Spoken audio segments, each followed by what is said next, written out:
노르웨이에선 노인들이 코로나19 백신을 접종한 뒤 숨지는 사례가 잇따라 보고되고 있습니다. 방역당국은 기저질환을 가진 75세 이상의 고령자들에 대해선 접종 여부를 검토할 필요가 있다고 밝혔습니다.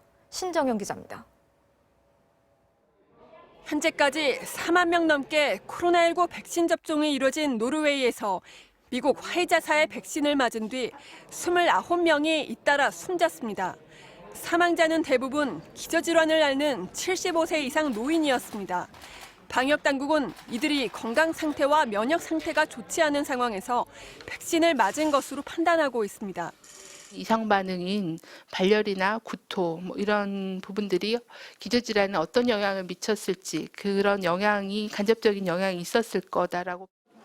방역당국은 우리나라에서 접종을 할 때도 노르웨이 사례와 비슷한 조건의 접종 대상자들의 경우 검토할 필요가 있다고 밝혔습니다.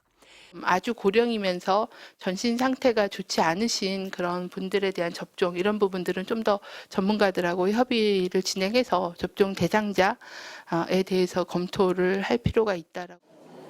백신 접종 계획과 관련해 정부는 접종 관리 시스템을 마련해 다음 달부터 차례로 예약을 받고 접종 증명서도 발급하기로 했습니다. 또 11월까지 집단 면역 형성을 목표로 내국인뿐만 아니라 국내 거주 외국인에게도 무료 접종을 할 예정입니다.